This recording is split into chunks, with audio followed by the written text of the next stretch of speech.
Fala rapaziada, estamos aqui em mais um Prof Talks.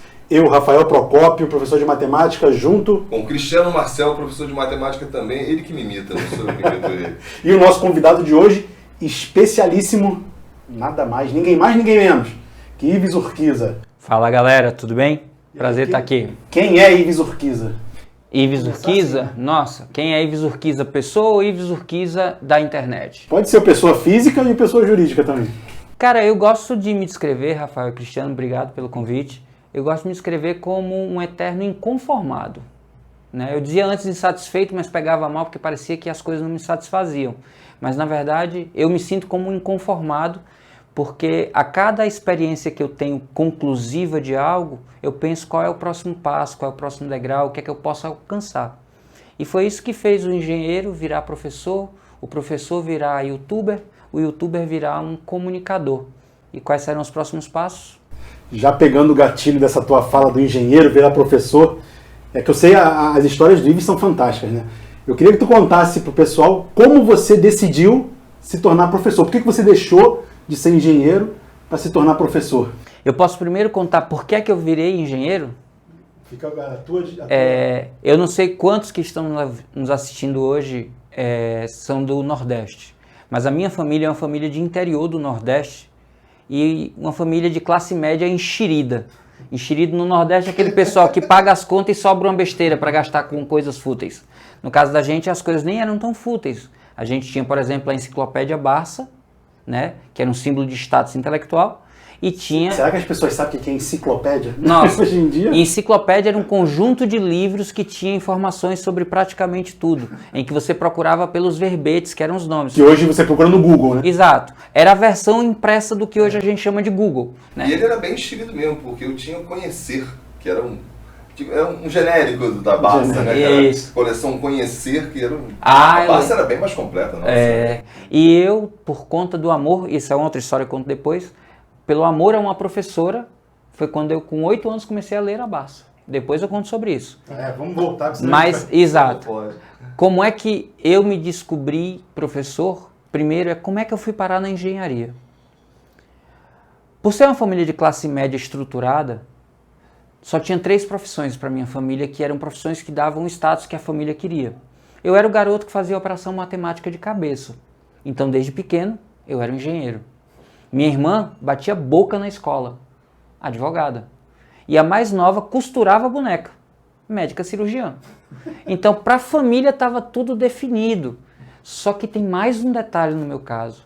Eu era o primeiro primo da minha geração que seria engenheiro. Eu e uma prima da mesma idade, que fizemos vestibular na mesma época.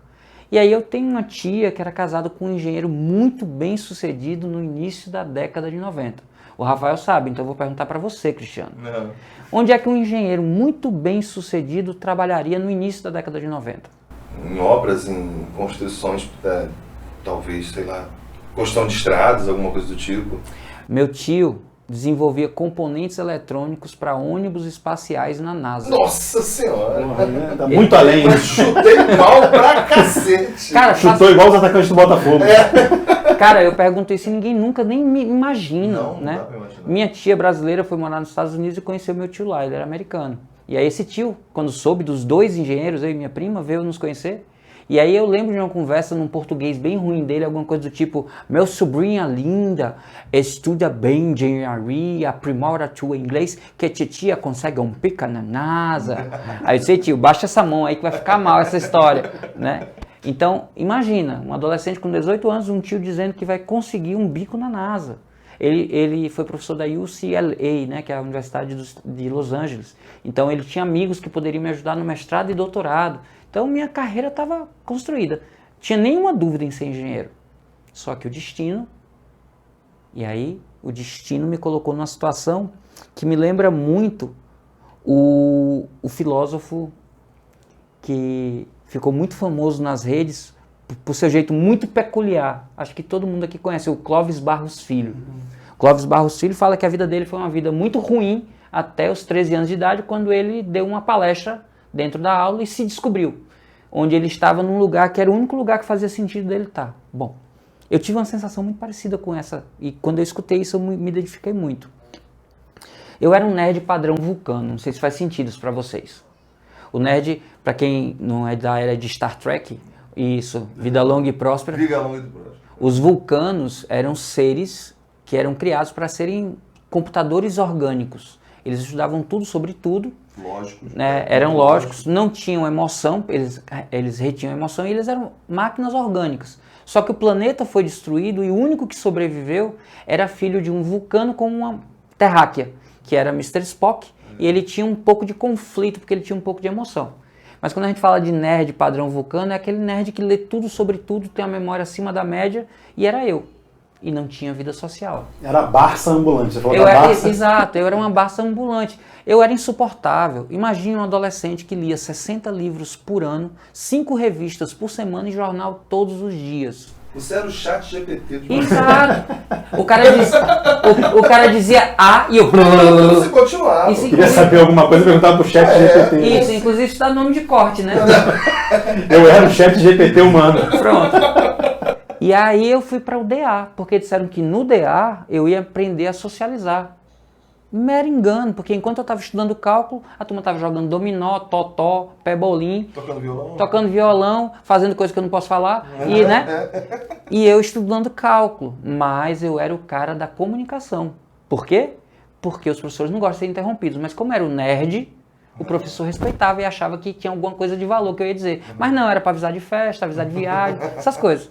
Só que teve um dia que tinha que encher um ônibus para levar estudantes para assistir a um jogo. Estudantes de outro lugar. Não, para levar os nossos estudantes de engenharia para um jogo na casa do inimigo.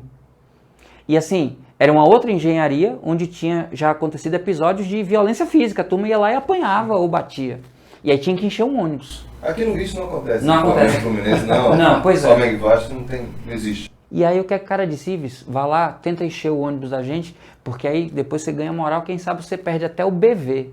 BV é Boca Virgem. Pois é. E aí eu fui na primeira sala, o professor estava dando cálculo 1. E aí perguntou se o que eu estava falando, o que ele estava falando, eu conseguia explicar na semana seguinte. Eu disse que sim, porque era muito básico, estava ainda nas primeiras definições. Aí ele disse, depois eu liberei a turma toda.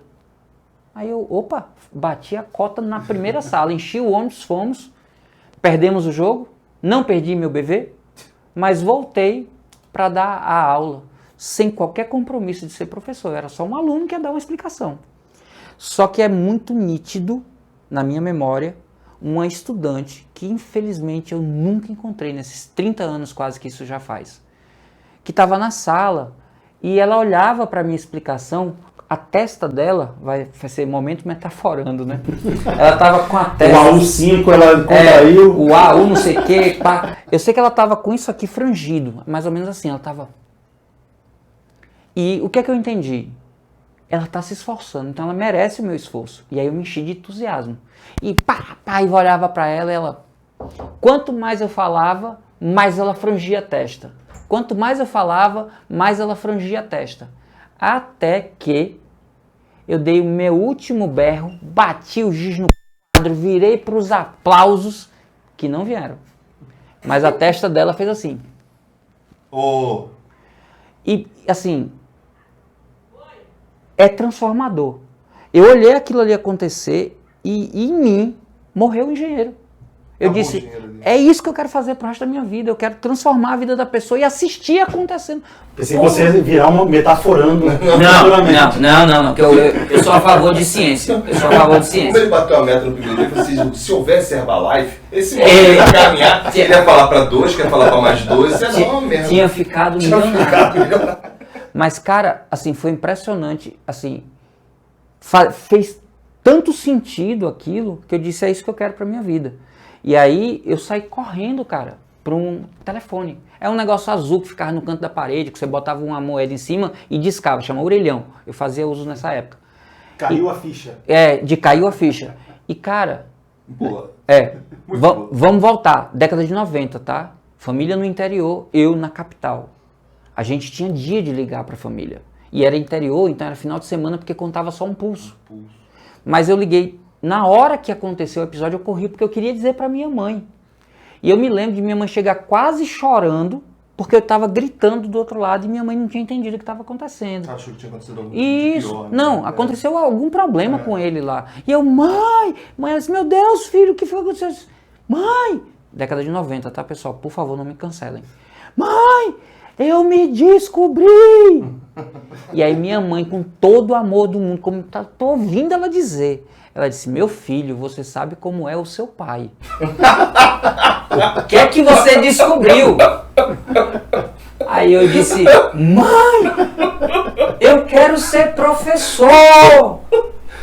Mãe, Ela poderia sido melhor outra descoberta pro seu pai. era melhor. Aí a minha mãe engoliu seco quando eu disse isso e ela disse exatamente a frase. Ela disse assim, meu filho, pausa dramática, você estudou tanto para ser professor. Aí eu tava, na época eu tava no êxtase e nem discuti. Mãe, que bom, o professor que vai saber o que dizer para essa garotada. Beijo, te amo, tchau. Bum. E aí fui viver aqueles 15 minutos de nossa, minha vida. Dizem que você tem 2 nascimentos. O primeiro é o nascimento biológico e o segundo é quando você descobre o que é que você veio fazer aqui. Então é fato. Naquele dia minha vida se transformou. Só que eu tinha um compromisso familiar. Né? A família tinha feito um esforço para me manter na capital, aquela coisa toda.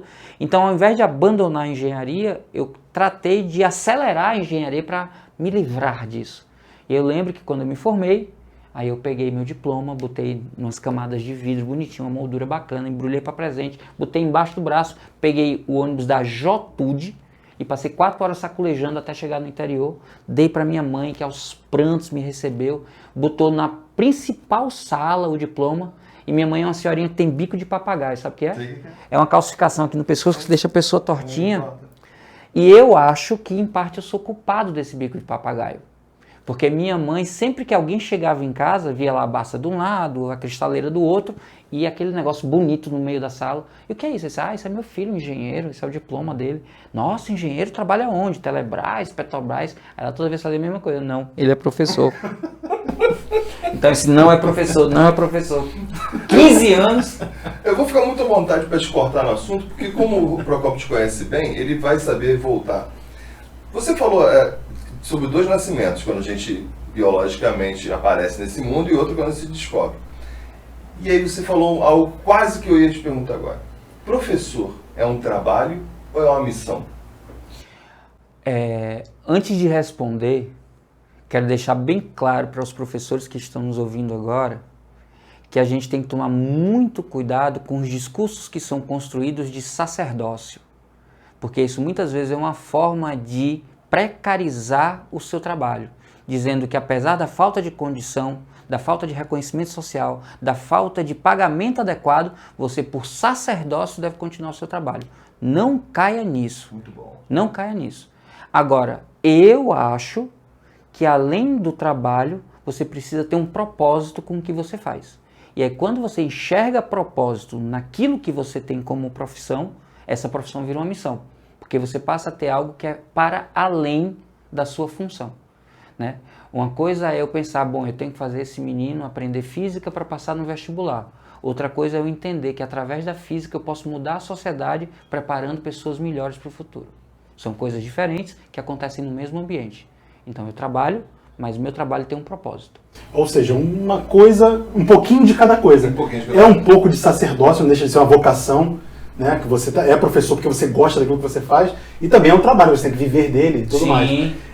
Sempre quando as pessoas gostam de fazer essa dicotomia, né? Ou é isso ou é aquilo, eu sempre penso nesse meio. Sim. Que, porque não pode ser os dois ao mesmo tempo, né? Sim, sim. É um negócio que você gosta, mas também você quer viver daquilo.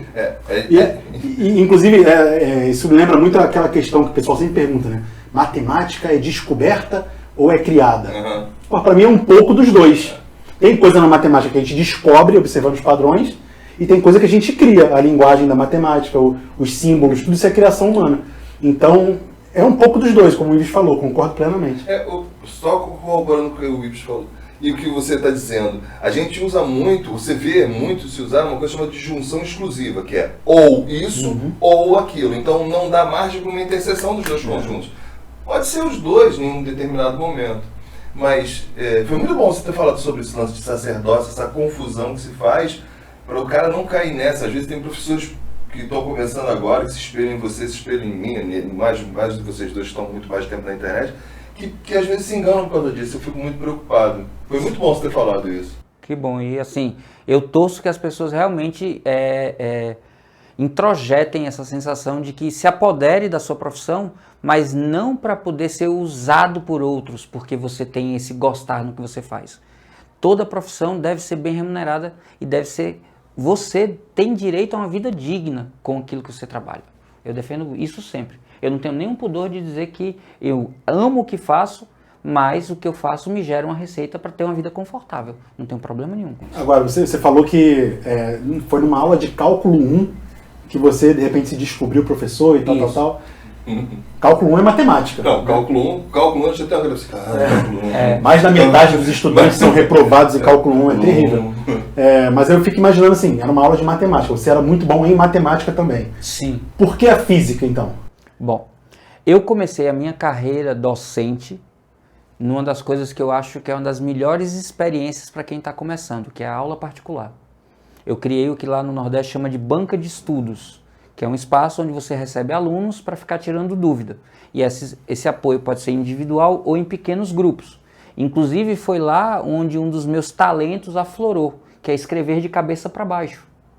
E que nos meus primeiros vídeos na internet ajudou a viralizar, porque dizia, cara, esse cara escreve de cabeça para baixo melhor do que eu escrevo normal. E só um adendo, né? Você não escreve só de cabeça para baixo, você escreve espelhado também. Eu escrevo espelhado, eu escrevo com ambas as mãos, eu escrevo, a escrita enantiomorfa, né, que você lê pelo espelho.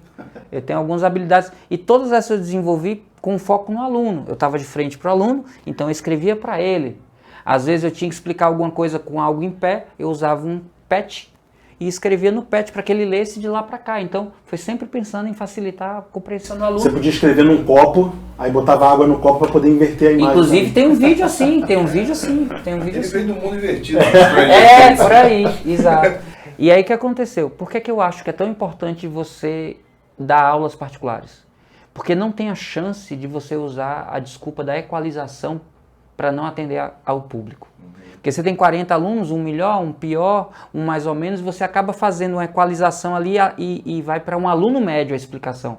Muitas vezes entediando quem está no nível mais alto e não alcançando quem está no nível mais baixo. Na aula particular você não tem esse recurso. Você tem que atender a demanda específica. Então você tem que criar repertório pedagógico para alcançar a linguagem que o seu público, que é aquele aluno sozinho, entenda. Porque se ele sair dali sem entender, ele não volta mais. E como você depende da remuneração que ele vai dar das aulas, ou você ensina para ele entender, porque aprender eu acho que é um processo individual. O que eu posso fazer é fazer você compreender algo, e aí você dentro da sua cognição consegue aprender o que você entendeu comigo. Mas se você não tiver repertório, você não consegue. Então é uma escola incrível, aula particular. Eu comecei com 3 alunos e terminei com 297. Eu tinha uma banca de estudos que era sucesso no bairro onde eu morava, que me levou à primeira escola, porque foi um grupo de 40 alunos da mesma escola que tinham aula comigo, que começaram a passar na coordenação, dizendo, chama isso para dar aula aqui, chama isso para dar aula aqui, eu achando que é porque minha aula era incrível, talvez até fosse boa, mas é porque eles queriam não ter que pagar mais, porque a escola me contratou para fazer com eles o que eles pagavam para fazer no meu curso, entendeu? Mas a abertura de portas foi assim. Não, mas aí você falou da parte aí de como você se tornou um professor de sala de aula, talvez, ou, enfim, professor melhor dando aula particular, concordo também. Eu comecei assim também, com aula particular. Mas e a física? Aí o que é que aconteceu? Minha formação é em engenharia, né? Então, eu sempre fui um aluno de escola diferenciado, acima da média. Eu falo isso sem qualquer arrogância, é só uma constatação. O que é o que é. Para ter uma ideia, todos os concursos que eu me submeti na vida, eu fui aprovado, a maioria deles em primeiro lugar, né?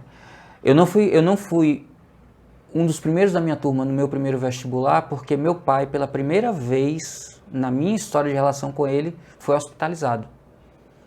E há 15 dias de eu fazer o vestibular, eu achava que meu pai iria morrer.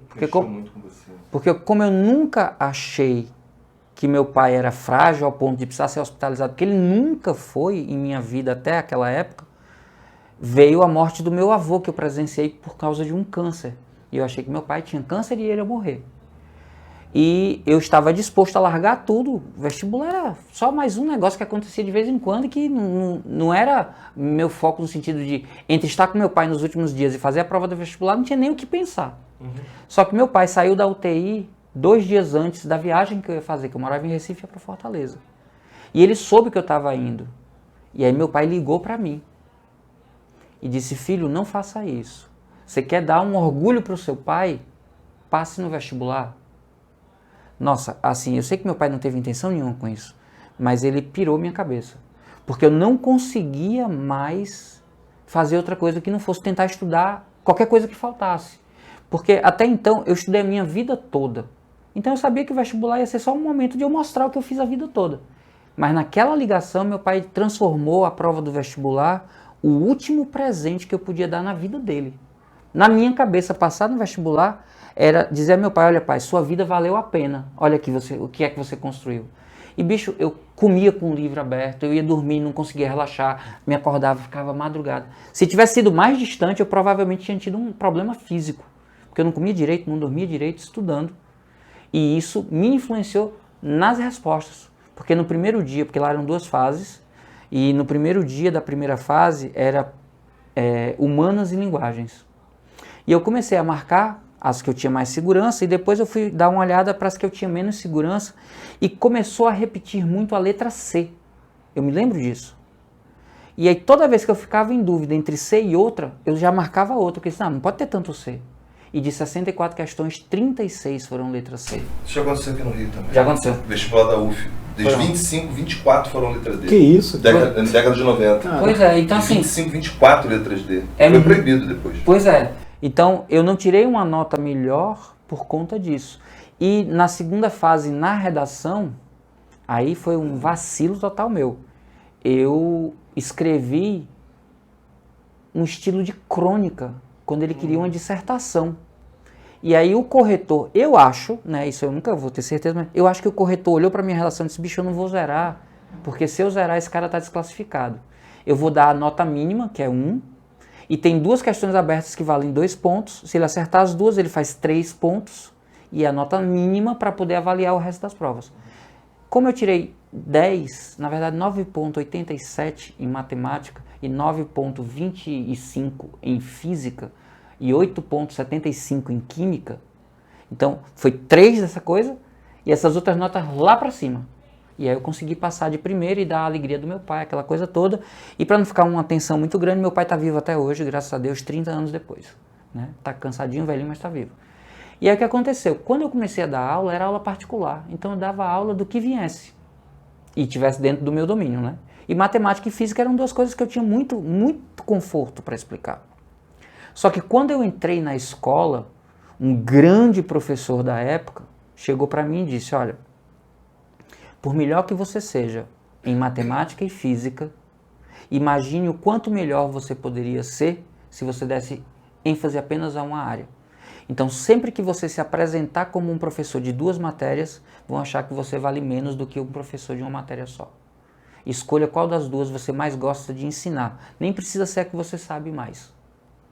E aí, eu sabia mais matemática do que física, mas eu gostava mais de explicar física do que matemática.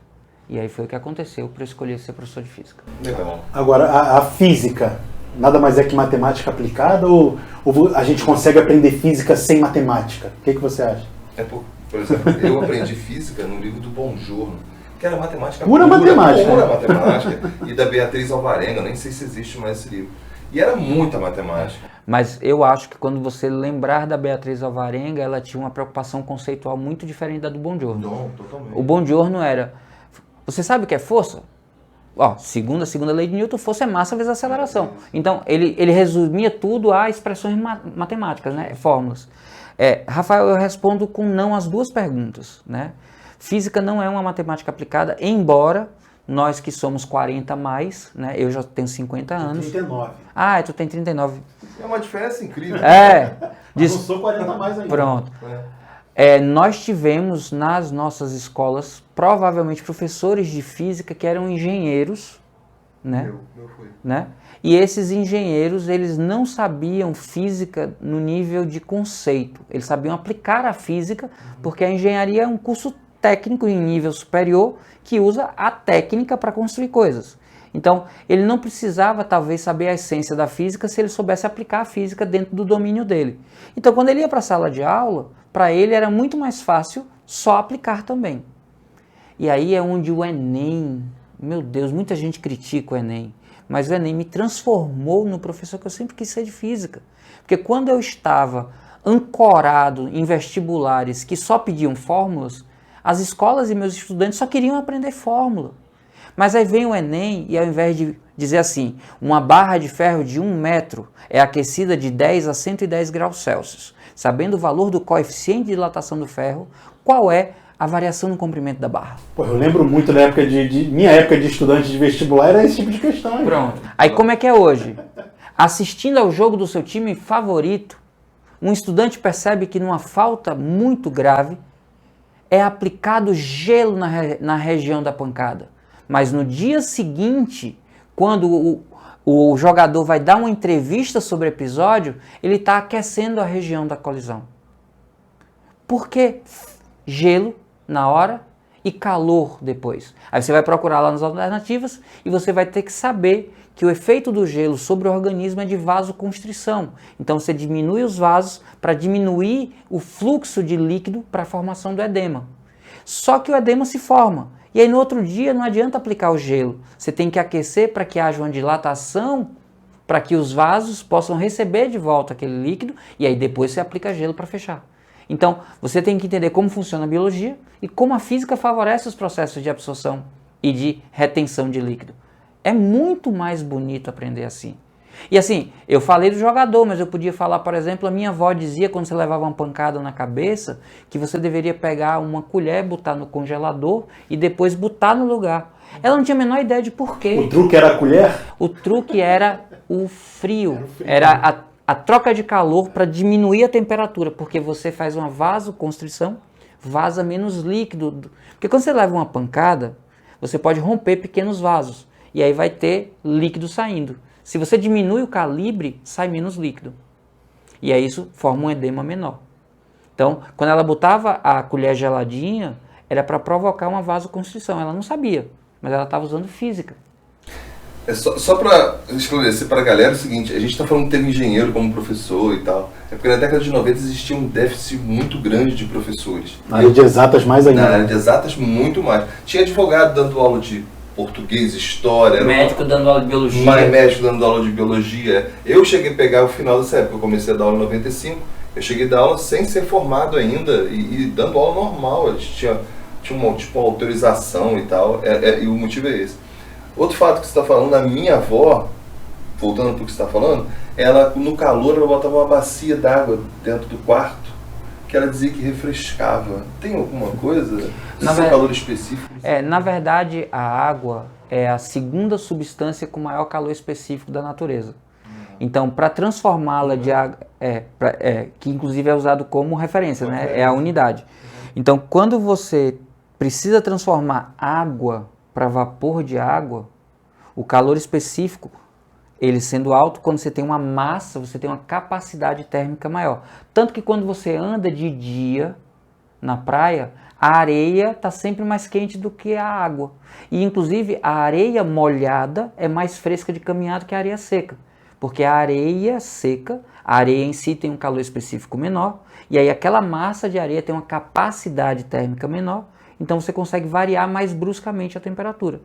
Quando você bota água, é porque a água vai precisar de muita energia para vaporizar. E aí ela consegue tirar a água do ambiente. Inclusive, não sei se você já viu no interior, aqueles potes de barro que você jogava água dentro e bebia água e a água estava mais fresca. Moringa, né? As moringas. Por que disso? Porque quando a gente fala de temperatura, na verdade a gente está falando de uma média do que acontece com toda a substância. Então, uma massa de água tem moléculas mais agitadas, moléculas menos agitadas. Esse nível de agitação está associado à temperatura. Então, não é uma temperatura homogênea ao longo de todo o fluido. E aí o que acontece? Algumas moléculas mais agitadas conseguem atravessar os poros do barro, por isso fica úmido por fora. E se as moléculas mais agitadas são as que saem, ficam as menos agitadas, ou seja, a temperatura diminui por conta do efeito da porosidade. Então, era uma geladeira rudimentar. Você conseguia diminuir a temperatura pelo efeito de porosidade do barro. Era o filtro também, né? Isso, aquele filtro de barro, né, que tinha lá na minha casa. Que inclusive tem gente que até hoje diz que é a água mais gostosa que tem, que quando passa pelo barro, né? Você cozinhar em panela de barro uma feijoada dá um gosto diferente de uma panela de metal. Né? Agora, isso assim, é muito comum o conhecimento apedêutico, né? Propedêutica é a ciência de como você aprende as coisas. O apedeuta é aquele que aprendeu, não porque estudou sobre aquilo, mas porque vivenciou aquilo. Né? Então, muito certamente, por alguma razão, alguém um dia deixou uma bacia e percebeu essa diferença. Né? Um dia alguém botou uma colher por qualquer razão e percebeu que funcionava. Então, é a tentativa e erro, o empirismo. Né? É o famoso conhecimento empírico, né? Isso. Mas, por exemplo, o tucupi... Quem fez? Irmão, são 7 dias para tirar o veneno. Toma aí, Procópio. Quantas pessoas morreram? Um dia ele morreu. Bora mais à frente. Eu penso nisso também. Cara, eu penso nisso. 7. Vingou. 7 não pode fazer. Pois é. Inclusive, se alguém sabe a história do tucupi, bota aí no comentário. Coloca no comentário pra gente. Porque é muito louco isso, né? Quantas pessoas devem ter morrido comendo coisas que eram venenosas para que as outras pessoas soubessem que aquilo era venenoso, né? Agora, deixa eu mudar isso rapidinho. Você fazia uns cortezinhos, uns vídeos muito pequenos que eu gostava muito, que acho que eram gotas, não é isso? Pílulas de física. Pílulas de física, isso mesmo. E tinha uma que eu achava interessantíssima que tu fazia, que era sobre, assim, fresco e... quente. Eu achava aquela história do cacete. Ah, tá. É o princípio, por exemplo, porque que desodorantes, quando você dá o spray, ele sai friozinho, né? O que acontece é que quando você expande uma massa gasosa, e essa expansão é brusca, não há tempo suficiente dessa massa gasosa usar a energia térmica do exterior para essa expansão. E aí pensa o seguinte, as moléculas de gás são como pessoas no carnaval. E imagine que elas estão cercadas por um bloco, uma corda. Tem o pessoal da pipoca do lado de fora e o pessoal aqui dentro da corda.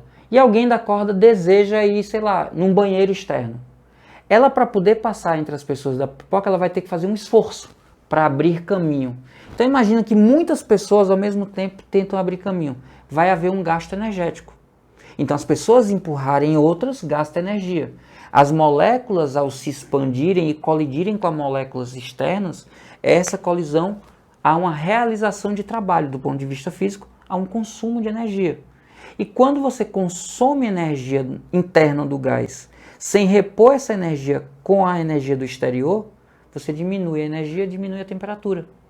Então quando a expansão é violenta, é brusca, no caso fazendo um bico, eu perco energia para poder expandir, aí o ar sai mais frio. Quando é menos brusca, com a boca, você consegue que haja menos perda de energia e o hálito sai aquecido. Esse é o princípio da refrigeração na geladeira. Você tem um compressor que pega energia elétrica e transforma em energia que concentra o gás, ele comprime e aquela massa é energizada com isso, ela recebe energia de fora. Quando você abre, tem um expansor e ele vai para a serpentina. E aí aquela massa de gás se expande rapidamente e consegue chegar numa temperatura menor do que a que está dentro da geladeira. E aí quando passa pela serpentina interna, rouba calor da geladeira e aí volta para o compressor, que é a energia elétrica, joga energia, comprime e faz o fluxo de novo. Ar-condicionado deve ser semelhante também. Só que no ar-condicionado tem ciclo aberto e ciclo fechado porque ele também retira a umidade. Um dos grandes segredos do ar-condicionado é o efeito que a gente chama de sensação térmica. Quando a gente está em ambiente refrigerado com ar-condicionado, a gente não fica molhado. E o corpo humano usa a água para perder calor, para evaporar. Se a gente está num ambiente úmido, que você faz com que a água da pele não se vaporize, o fluxo de calor diminui. E aí a gente tem uma sensação de aquecimento. Porque a gente está numa temperatura maior do que o ambiente, a gente perde calor naturalmente, só que a velocidade com que a gente perde pode ser favorável ou não, dependendo da umidade do ambiente. Então o condicionador de ar ele tira também a umidade para que a gente tenha essa troca facilitada. Que é o caso da mata, né? Você está na mata, aquele clima úmido, você você se sente mal porque não consegue... Ou o caso do deserto, né? Tem um filme em que aparece no deserto o cara oferecendo tipo um sorvete, que é um copo com gelo, pro cara. E o cara diz, putz, como é que o cara no deserto do século XII tinha picolé? Porque a água no deserto congela à noite. Porque como o deserto é extremamente seco, a variação de temperatura é muito brusca, chegando a temperaturas negativas. A areia esfria muito rápido. Muito, e o ar também. Então, se você botar uma cuba com água à noite, ela vira gelo. Que doideira. A amplitude térmica ela é aumentada quanto mais seco é o ambiente. Então, aqui, por exemplo, vocês estão perto do mar, que tem floresta, normalmente a amplitude térmica é pequena, varia pouco entre o dia e a noite. Mas se você for para o sertão, para a região de semiárido, onde você praticamente não tem umidade, os dias são insuportavelmente quentes e as noites são extremamente frias. Quanto mais seco, maior a amplitude. Isso é o corpo da gente também. Quanto menos água a gente tiver na desidratação, mais variação a gente pode ter. Então a gente precisa estar sempre hidratado para os processos do corpo funcionarem bem, por exemplo. Maneiríssimo. Você vê que dá para aprender física sem matemática. Não, eu tenho uma meta de vida, é ser didático igual ele. Porque É impressionante. Impressionante. E saber, ter esse conhecimento aí enciclopédico. Não, pergunta para ele qual é.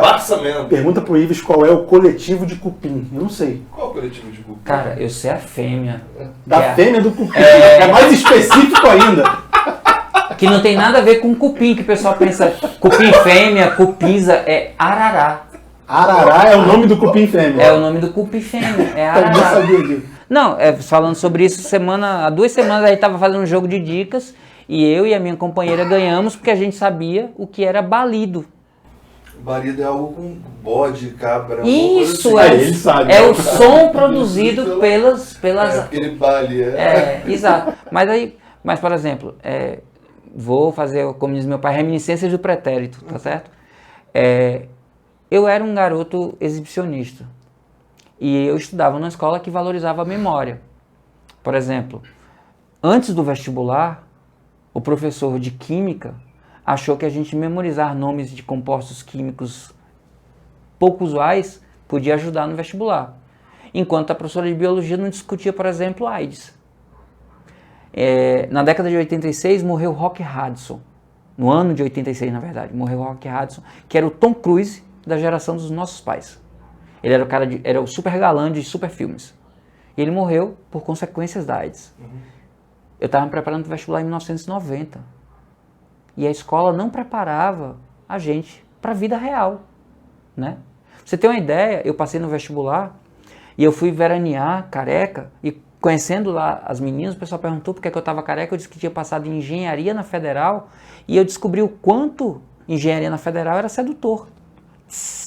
Porque uma menina me chamou para ir numas embarcações lá no escurinho para ter um pente, como diz o Rafael. Por que você fez engenharia? Porque eu era um potencial bom, né? Engenheiro, federal, tal. Aí eu tive que comprar camisinha. Sabe como é que eu fiz isso? Primeira vez. Fui numa farmácia e eu chamei o cara no canto, morrendo de vergonha. E perguntei a ele, amigo, o senhor tem contraceptivo masculino? Ele olhou pra minha cara e não entendeu o que eu perguntei. Sim.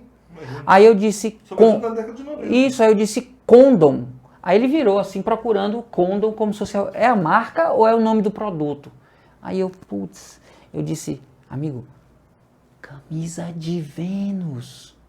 Aí ele olhou pra minha cara, entendeu? Disse, tá. Aí virou pro outro lado do balcão e disse, ô fulano, pega a camisinha que o gordinho vai dar uma mais tarde. Morto de vergonha, velho. Morto. Ou seja, você sabia arará, a fêmea do cupim. Eu sabia. Mas não sabia. Imagina o cara assim, e compreende. Que gênero é não? Não, e aquela coisa, bicho, eu sabia chegar numa farmácia e dizer, por gentileza, um blister com 4 drágeas de dimetilaminofen dimetilpirazolona. Que é cibalena, velho. Cibalena, velho. Ao invés de perguntar cibalena, eu sabia dizer isso, mas eu não sabia pedir camisinha porque eu tinha vergonha. Eu sabia o que era dimetilaminofen dimetilpirazolona. Que minha mãe...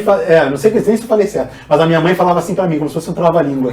E aí eu me tornei bom com trava-língua quando criança. Você é muito bom, inclusive, né? Eu falo tudo sem me atrapalhar. A sua dicção é muito boa, inclusive. Mas olha, na minha época, a gente aprendia isso na escola, dimetilaminofenil, dimetilpirazolona. anolona, anolosariplitineamitemidineflo, de trás para frente.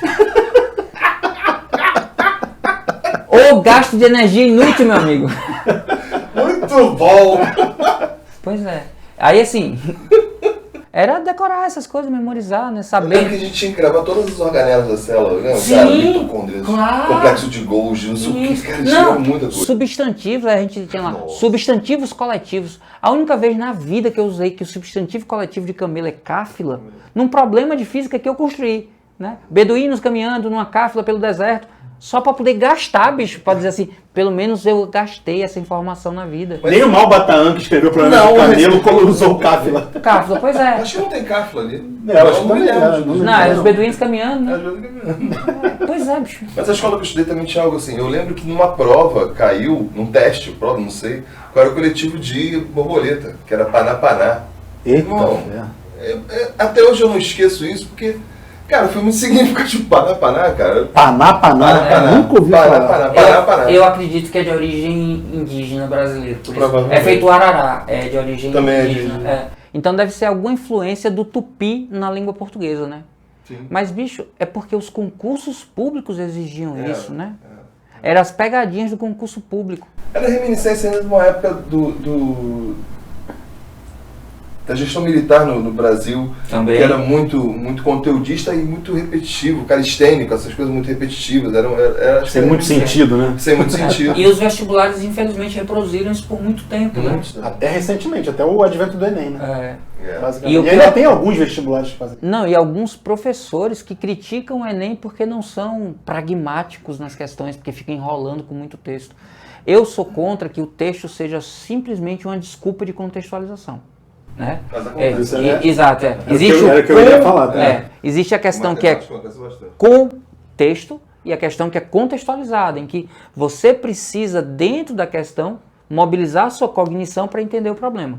Mas, por exemplo, Isaac Newton nasceu no século XVII, aos 20 e tantos anos, escreveu tal livro que modificou, não sei o que, parará, pererê, pororô, paranana, uma massa de 5 quilos é acelerada a 2 metros por segundo ao quadrado. Qual a força restante? Aí, esse texto inicial E tem muita questão em matemática no Enem que tem textos que não servem pra nada. Isso é muito Essa é a ruim. minha crítica, que tem muita questão ruim na prova do Enem. Agora tem, de fato, a contextualização bem feita.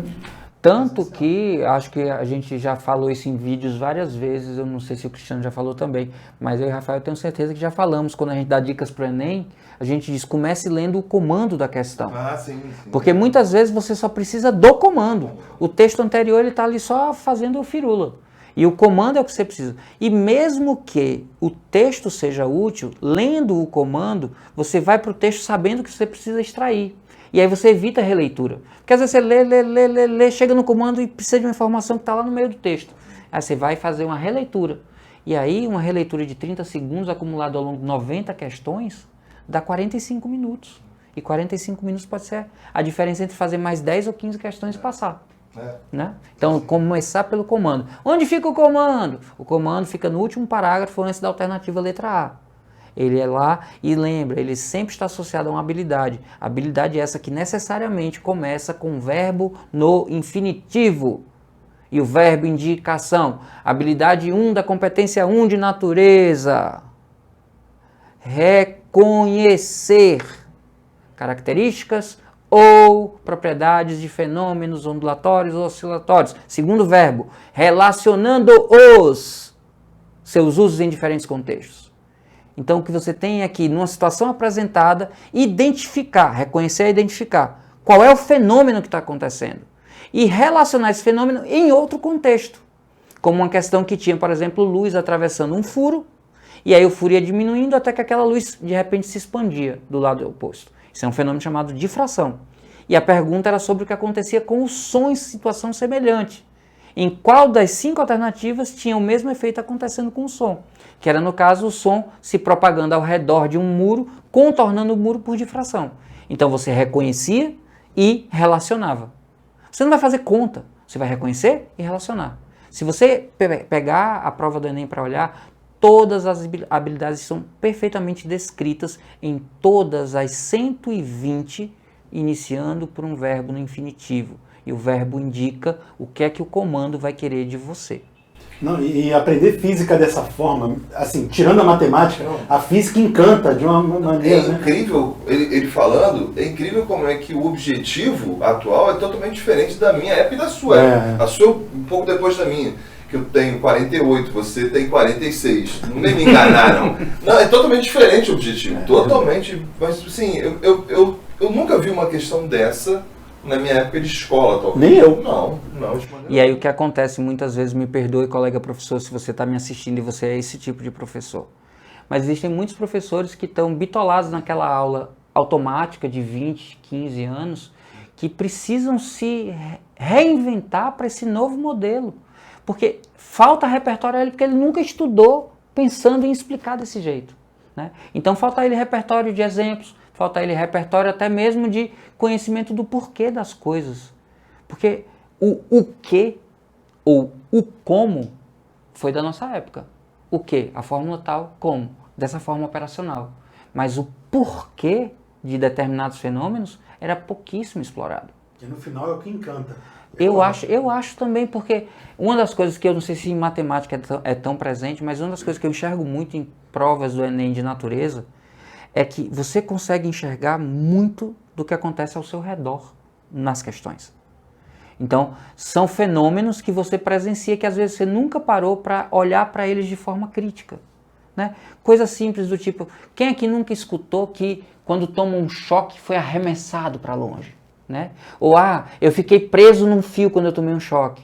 Na verdade, se a sua mão relaxa, esse é o movimento natural dos seus dedos. E como o seu cérebro conduz uma corrente elétrica pelos nervos da coluna, que depois vão mobilizar os músculos do seu corpo, passar uma corrente elétrica que supere a potência de ação do cérebro sobre a sua mão, vai fazer a sua mão perder o comando do cérebro.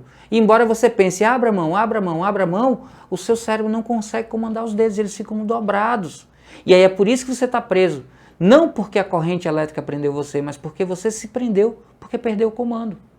E aí se você entende que basta você interromper a passagem de corrente, por exemplo, saltando, desconectando o aterramento, quando você salta, o efeito de controle do cérebro volta e você consegue abrir a mão. Quem vai pensar isso? Pois é. Quem assistiu minha aula, eu sempre dou isso como exemplo. Por exemplo, se você está se encostando numa parede num dia de sol, você se encosta num carro, por exemplo, como hoje, quando eu fui entrar no carro do Rafael, eu encontrei o braço. Cara, meu braço deu um pulo. Um arco reflexo. Porque tá quente, então você se joga para longe do risco. Imagina que você vai encostar em algo e percebe algo furando você. Por reflexo de sobrevivência, você se joga para longe. Se você encosta em algo que dá um choque, o que você faz? Você se joga para longe. Não é a energia do choque que impulsiona você. É você que, num efeito de defesa, se põe para longe do risco. Né? Então, isso pode ser tema de questão. E isso pode salvar a vida, essa coisa de simplesmente dar um salto, soltar a mão, entendeu? Né? Eu me lembro, uma das coisas que mais me emocionou na minha carreira foi um aluno pedindo para parar a minha aula e dizer que ele salvou a vida da sogra, porque na minha aula sobre eletricidade eu falei sobre nódulo sinoatrial, que é quem controla a pulsação cardíaca. E eu aproveitei para falar sobre massagem cardíaca. E a sogra dele teve uma parada cardíaca. E porque ele lembrou da minha aula de eletricidade, ele conseguiu manter o coração dela até que chegassem os médicos. E ela sobreviveu porque ele assistiu uma aula de eletricidade comigo. Salvou uma vida. Então, você não é médico, você é professor e salvou vida. Não, assim, se for contar por tabela os alunos de medicina que eu ajudei a passar no vestibular, então eu tenho salvo muitas vidas. Mas essa é porque era um exemplo que eu não precisava dar. Não fazia parte do conteúdo. Eu estava usando o coração como um exemplo de bomba movida por eletricidade. E eu disse, se faltar eletricidade, você precisar de esforço mecânico, você sabe fazer? Não? Então bora aprender. Eu não precisava, isso não era um exemplo do meu Mas esse era o tipo de conhecimento que todo mundo tinha que saber, né? Claro! E aí precisou você, mesmo fora da matéria, falar e pro cara conseguir salvar a vida da sogra dele. Exato. E eu, fiquei, muito emocionado. Ainda hoje, quando eu conto, eu ainda preciso segurar, porque é muito legal, Então, eu sempre fui um professor que gostei de dar esses exemplos, de trazer esse dia a dia, mas que eu era questionado por isso quando o vestibular não exigia. Então, professor, na boa, é legal esse exemplo, mas Bora pra E a prática? fórmula? Bota a fórmula. Qual é a fórmula? Como é que eu decoro essa fórmula? Como é que eu Eu decoro? já passei por isso. É muito ruim, inclusive, é muito ruim. Tem um episódio, se você me permitir, rapidinho esse, né? O tempo é seu. Eu tava na escola e um grupo de representantes da sala me denunciou a coordenação da escola porque eu não tinha dado assunto ainda, eu estava só enrolando. 3 semanas de aula e os alunos estavam achando que eu estava enrolando. Aí a coordenadora pediu um representante de cada sala de segundo ano e me chamou para conversar. E aí eu comecei a conversar com eles e disse, você lembra que na primeira aula eu comecei a dar uns exemplos para você diferenciar, por exemplo, se você bota a mão na água gelada, a mão na água quente e você coloca na água morna, que a percepção de temperatura das mãos é diferente, da dissonância cognitiva, você pode fazer isso em casa, que teve gente que fez e comentou, lembro. Você lembra que quando eu falei sobre isso eu estava falando que o corpo é um termoscópio, mas não um termômetro, e é por isso que a gente precisa de propriedades termométricas para a construção de um termômetro? Lembro. Aí eu comecei a dizer, tal, você lembra? Pois é, abra o seu livro e procure se isso não está lá. O problema é que lá está só como fórmula. E antes de eu dar a primeira fórmula, eu quero que você entenda o que é que você vai formular, porque a fórmula é uma síntese. A fórmula é uma síntese de um conjunto de ideias, para operacionalizar quando você precisar. Mas se você só memoriza a fórmula, você não aprende física. E aí quando eu fui falando, ela só, lembro, sim, é verdade, isso. Pronto, eu posso fazer uma prova só com isso. E você não precisa aprender fórmula nenhuma ainda. Aí a coordenadora me pediu desculpas, os alunos saíram de lá, e quando eu voltei para a sala de aula, toda vez que eu abria a boca sem escrever no quadro, os alunos me prestavam muito mais atenção. Você foi o Miyagi Pois é, isso. no muro. Mas antes do Enem era uma dificuldade isso, cara. Era uma dificuldade. E a sua carreira na internet? Você começou como professor lá, aquela aluna que, brilhou os olhos, não sei o quê. Aí como é que foi essa transição depois para a internet? Eu ia mais fundo, porque você falou sobre reinvenção agora do professor, que o professor tem que se reinventar. Eu, na minha parca presença na internet, foi por conta dele, inclusive, ele que me incentivou, e é muito difícil. Eu achei muito difícil. Muito difícil. Para você já chegou uma vez, a gente estava jantando e você falou para mim que você começou bem mais tarde também essa transição para a internet. Foi muito difícil para você também? Cara, aconteceu o seguinte, em 2009 a prova do Enem mudou, né? Até 2008 eram 63 questões que cobriam 21 habilidades e ela visava avaliar o ensino médio e não os estudantes. Não era um vestibular. Isso. Ela era utilizada para entender as políticas públicas que deveriam ser feitas por região. Quando em 2009 ela virou acesso ao ensino superior, se jogou muita luz sobre a prova, né? Porque até então a prova não era obrigatória, o pessoal fazia ou não, só para a rede pública que era preciso fazer. Porque o certificado do ensino médio só era dado a quem fizesse a prova do Enem. Mas para quem era oriundo de rede privada não tinha esse problema. E em 2009, em agosto de 2009, o governo disse, esse ano já é diferente. E enlouqueceu todo mundo. Primeiro que começou, o que é fazer uma avaliação de habilidade? Porque eu sei avaliar o conteúdo. Qual é o conteúdo? Sei lá, leis de Newton. Então eu vou fazer uma questão em que eu vou saber se o aluno sabe ou não lei de Newton. Agora, como é que eu avalio se ele desenvolveu a habilidade de relacionar as coisas dentro de um contexto específico a partir de um problema sobre leis de Newton? Isso foi uma loucura. Pois é, ninguém estava preparado. Mas eu, como ao longo da minha carreira, eu sempre gostei de aprender habilidades novas, eu tinha feito um curso de elaboração de itens baseado em habilidades. Eu estudei TRI antes da maioria das pessoas saber o que era TRI. Eu estudei em estatística. Então, quando veio o novo Enem, para mim, foi a chance de, opa, só tô eu sabendo, então deixa eu explicar. Aí eu criei um blog para falar sobre isso, que virou a primeira referência do Google quando você juntava física e Enem. Se você botasse física para o Enem, física para o novo Enem física. O meu blog era a primeira referência gratuita, então imagina o volume de gente que começou a vir. E nesse mesmo período, ali por volta de 2010, a internet começou a ficar um pouco melhor e surgiram os primeiros smartphones acessíveis, populares. Então, vídeo começou a ser a nova linguagem, porque antes era blog escrito.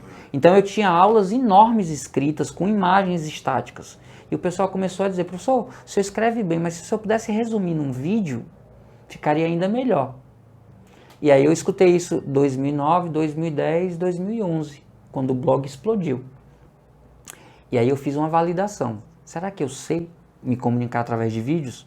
Pedi autorização na escola que eu trabalhava, porque tinha 6 turmas de manhã de uma série e uma turma só à tarde, e as provas tinham que ser diferentes. Porque a turma da tarde podia acessar a prova da manhã. E aí eu pedi autorização para, com essa turma da tarde, fazer uma experiência que era parte das questões eu explicar em sala, e o que eu não explicasse em sala, eu preparar em vídeo e disponibilizar o link só para essa turma, já que a prova seria diferente. E aí eu disponibilizei o link junto com um formulário, para ele dizer qual foi a experiência de aprendizado que ele teve. Como foi que eu gravei?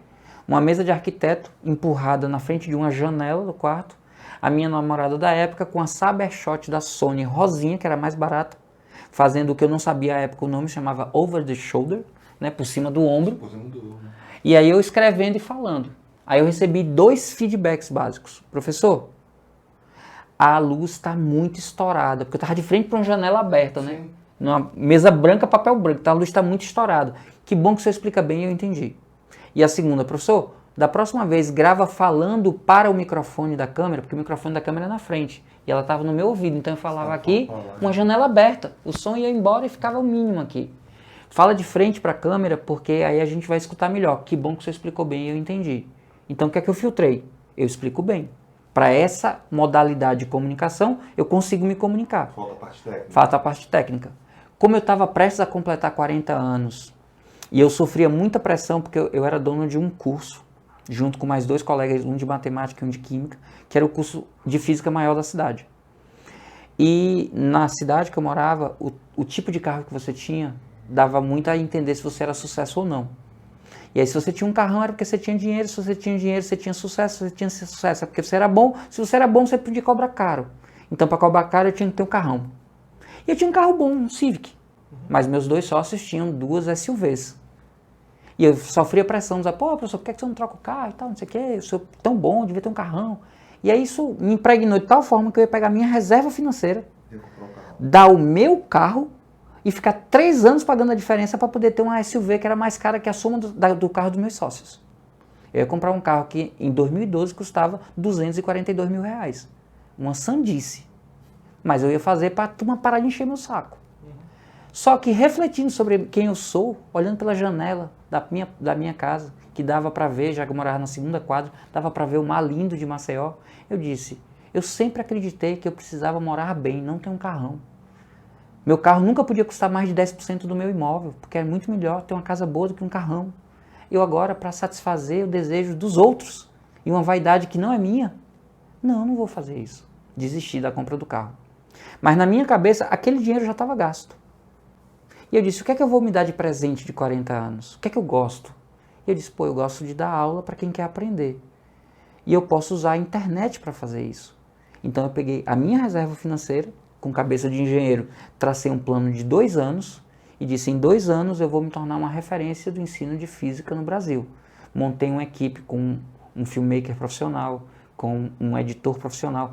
Eu tinha um assistente, uma assessoria de comunicação que me assistia gravando o vídeo só para ver se a minha dicção estava boa. Se eu falasse qualquer palavra truncada, engolisse letras ou concordasse por acaso errado uma palavra, ele interrompia o vídeo e gravava de novo. Só para você ver o grau de seriedade dele, eu me lembro que uma vez dando um exemplo sobre uma menina na praia comigo para falar sobre correntes de vento alísio, contralísio, pressão e temperatura, eu disse que a menina estava de costas para o mar e o vento que soprava fazia com que seus lindos cabelos lisos batessem no rosto. E ele cortou. E aí eu disse, o que foi? Lindos cabelos lisos, fez a aliteração, ficou ruim? Não foi isso não. É porque ou você disse que o cabelo é lindo ou que o cabelo é liso. Porque você está falando para todo tipo de pessoa. E a gente muitas vezes não sabe a dor que é quem tem cabelos cacheados achar que só é lindo o cabelo de quem tem cabelo liso. Uma baita sensibilidade dele, cara. Puta, bicho, eu dei 20 anos de aula dando esse exemplo e isso nunca caiu. E eu tenho cabelo cacheado, mas isso nunca me doeu, porque eu sou um homem hétero, cis, branco, e o meu cabelo cacheado é um detalhe só. Mas quantas pessoas que têm a pele preta e o cabelo cacheado ou cabelo crespo, se idealizaram porque nas novelas só viam pessoas de cabelo liso tendo que alisar o cabelo. Que bom que isso mudou de 10 anos para cá, mas há 10 anos não era tão comum essa sensibilidade. Não. Mas ele me deu uma lição enorme. E eu nunca mais usei esse exemplo, exceto quando eu estou falando para que as pessoas tenham consciência disso. Né? Então, eu comecei meu canal com 9 pessoas trabalhando para mim. Todo mundo normalmente começa exército de um homem só. Eu sou até hoje o exército de um homem só. E, por exemplo, eu me lembro que eu e o Rafael fizemos uma aposta do sushi, lembra? Que o Rafael tem 4 anos de canal a mais do que eu, mas nós íamos chegar a 100 mil inscritos praticamente na mesma época. Nerk, que é grande Nerk, o Nerk, ele me parabenizou porque em 90 dias eu tinha 5 mil inscritos no meu canal e ele demorou quase 5 anos para bater esse número. Para você ter uma ideia, os 4 primeiros vídeos do meu canal não são aulas, são teasers de lançamento. Eu fiz uma campanha de lançamento que termina com um vídeo institucional para poder ter a primeira aula, que é a aula 0. Ao longo dessas 4 semanas de lançamento, antes da primeira aula, eu tinha 1.500 inscritos no canal. Porque eu tinha uma estratégia de marketing, tinha um time para pensar junto comigo, tinha uma produção profissional para a época. Era muito diferente você ver meus vídeos e ver o vídeo da maioria das pessoas. Eu comecei num patamar, para você ter uma ideia, o Rafael ganhou um prêmio com todo o mérito que ele tem do Next Up. Eu fui cortado do Next Up porque o meu padrão de qualidade já era um padrão a ser alcançado. Que louco. Então eu nem fui cogitado ir. Você era o concurso. Não era um concurso, mas dentro de educação meu canal chamava atenção. Tanto que ele cresceu muito rapidamente e o que eu fiz de projeto de 2 anos, em 13 meses se concretizou. Foi. Meu canal virou o maior de física em 13 meses. Depois eu fiz um erro estratégico terrível, que foi abandonar os vídeos frequentes que eu publicava, fazia 2 por semana, porque eu construí um curso e eu gravei 3 mil vídeos em um ano quase, de exercícios separados, aulas e tal, e postei 8, 10 vídeos ao longo de um ano inteiro. Aí meu canal fez pum, entrou num platô e eu e o Rafael batemos 100 mil com uma diferença de dias e hoje o Rafael tem 5 vezes mais gente do que o meu canal. Se eu tivesse talvez seguido, eu fosse um milionário dentro do YouTube hoje, milionário de milhões de seguidores. Mas... O Rafael é milionário nos 2 sentidos. Com certeza. Queria eu. Com certeza. Mas e essa parte toda da internet, isso como é que impactou na sua vida profissional depois? Você continuou na internet junto com o presencial? Sim. Quando você saiu do presencial, o que aconteceu nesse meio tempo até hoje, 2023? E o que é mais gostoso, o presencial? O que é mais prazeroso para você hoje? Seria o presencial? Nunca deixou de ser o presencial. O contato olho no olho para mim faz toda a diferença. Só que eu tive alguns feelings, alguns sentimentos que depois eu encontrei na literatura, né? Por exemplo, se você que está nos ouvindo aí está pensando em fazer uma transição de carreira, lembra que essa transição, para ela ser bem sucedida, ela tem que ser feita em etapas. Eu fiz isso por feeling, né? Mas a primeira transição que você faz é uma transição de tempo. Você começa a dedicar parte do seu tempo que era para uma coisa e você transita para outra. Então, digamos que você tem 50 tempos semanais e aí você ainda usa mais 10 horas da semana para preparar material. Então, você pode, de repente, abrir mão desses 50 tempos para 40 e usar esses 10 tempos para o seu projeto. Então, é uma transição de tempo. Você passa a usar parte do seu tempo de uma coisa para outra. Depois, você começa a fazer a segunda fase da transição, que é a transição de recursos. A gente trabalha por amor, mas boleto não se paga com beijinho. Então, você tem que transitar com segurança financeira. Você pode fazer um colchão, criando uma possibilidade de tempo sem recursos, para viver daquele colchão, ou você pode criar recursos na nova atividade. Então, quando você migra, por exemplo, para a internet, se abre um leque de possibilidades de ganho. Ganhos por AdSense, quando você está remunerado. Ganhos por exemplo, trabalhos digitais que você faça, aulas particulares online, ou como, dependendo da visibilidade que você adquire, você pode participar de projetos, você pode participar de eventos, você pode dar, sei lá, treinamentos. E aí você começa a transitar o seu recebimento. E aí, quando você consegue rivalizar o que você faz no digital e no presencial, você tendo a segurança de uma reserva e tendo a segurança de uma remuneração, aí você faz a transição de carreira. Então você começa transitando tempo, depois recurso, depois a carreira. Tem muita gente que dá certo no susto. Rafael é um caso.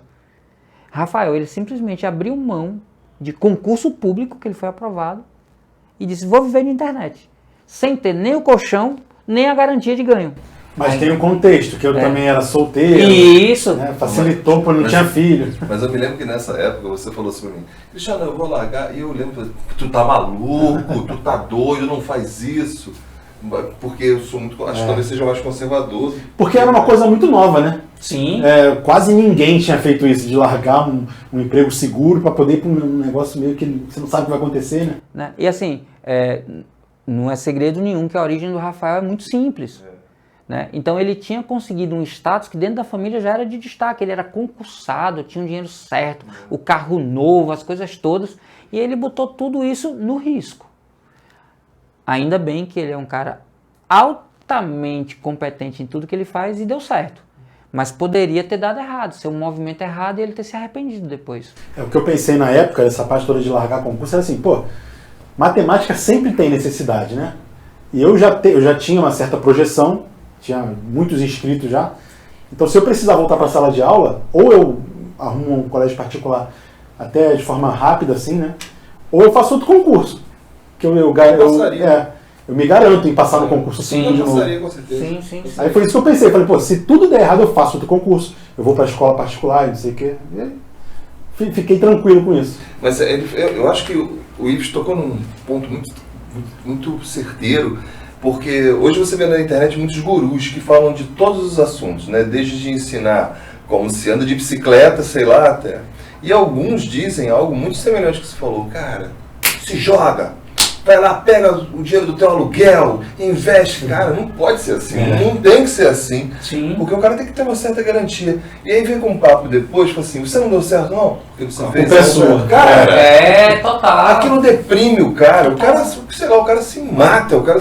cara, é porque... O cara fala assim, é só querer. Aí só fala, eu quero, eu consigo.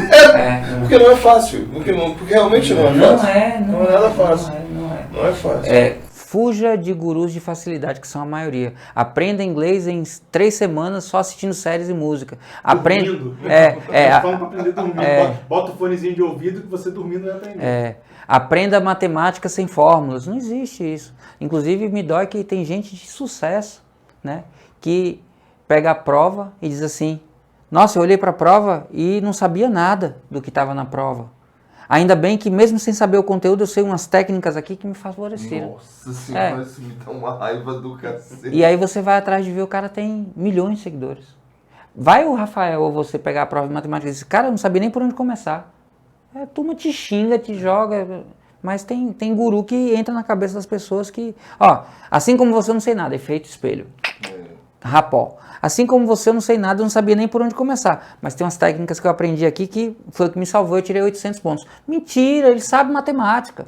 Ele fez 800 pontos porque ele sabe matemática. Agora, você não sabe, e aí ele engana você dizendo que não sabe também. Mas a facilidade, né? Tu é doido.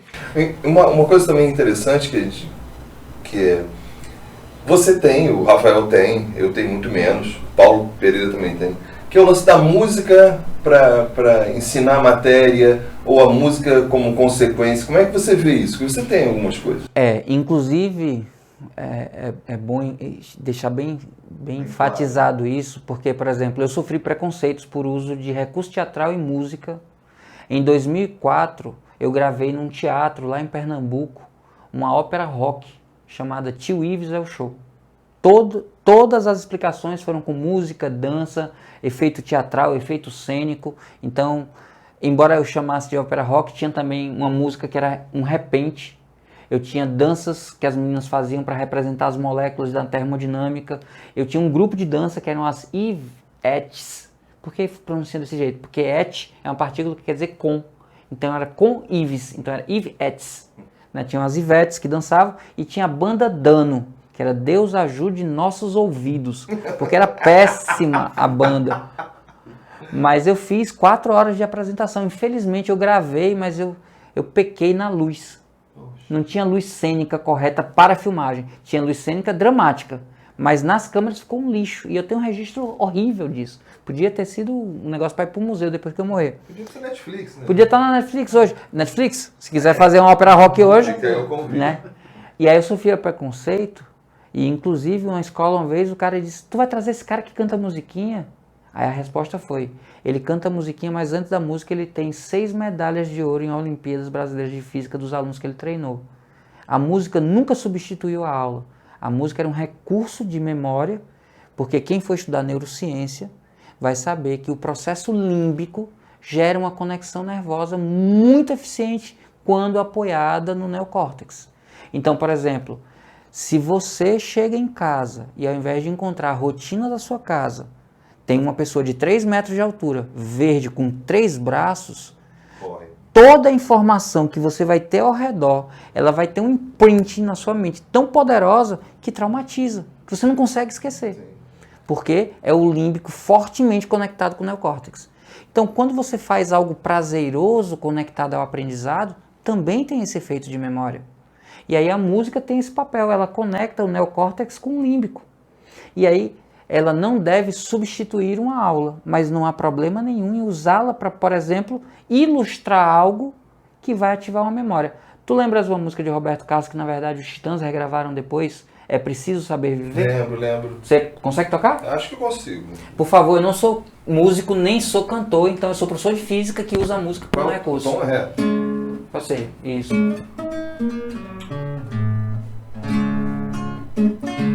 Vamos começar com a música para eles lembrarem e a gente faz, né? Vamos nessa.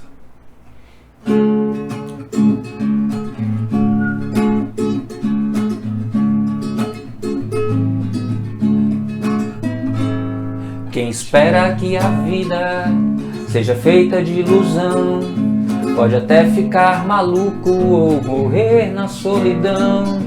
É preciso ter cuidado pra mais tarde não sofrer. É preciso saber viver. Pode entrar com a mina. Quando uma corrente elétrica um condutor atravessar, logo surge uma força magnética no lugar. Com bioseno de teta você vai resolver. Com tio Ives é fácil aprender. Com tio Ives, vamos. Com tio Ives é fácil aprender. Com você! Com tio Ives é fácil aprender. Mais uma vez! Com tio Ives é fácil aprender. Fácil aprender. Fácil aprender.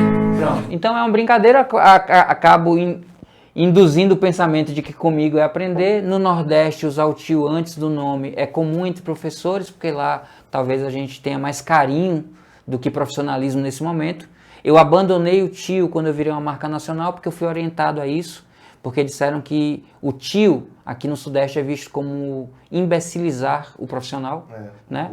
Então, para evitar os muitos preconceitos que eu já iria sofrer por ser nordestino, eu tirei o tio. Mas a minha carreira antes da internet eu era o tio Ives, o professor bonachão, que senta no chão, come biscoito e quer saber a vida do aluno para poder interceder sobre ela de forma positiva. Eu era esse professor.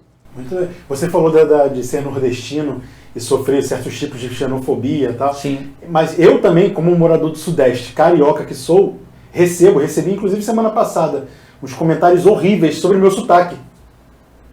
Esse cara fala muito chiado, não sabe o que é o S, não. Reclamando do meu sotaque. A internet está recheada de professores de diversos lugares do Brasil, até de fora do Brasil. Você pode escolher o professor que você quiser, cara. Não. Fica o recado pra você. Porque as pessoas acham que de repente o cara que está no Sudeste não sofre xenofobia. E eu sofri. Cara, mano. Eu tenho 2 episódios muito marcantes ao longo desses 10 anos. O primeiro foi quando, ainda antes do canal se consolidar, tinha uma pessoa que tinha um Twitter, que era muito, um Twitter, como diz meu amigo Rafael, que era muito ativo na área de educação. E eu disse, você pode divulgar alguns materiais, porque era complementar o que ele fazia. Ele era o cara da área de humanas. Ele disse, você quer dar uma olhada no material de física? E aí ele escreveu um e-mail para mim dizendo, olha, manda o teu material para eu apresentar para o meu time de exatas, porque você sabe que a gente trabalha num nível mais alto que vocês aí no Nordeste. Que babaca. E aí eu vou avaliar se eu posso falar do teu material ou não. Aí ele pegou em bomba, né? Porque aí eu disse o que eu tinha feito só nos últimos 10 anos.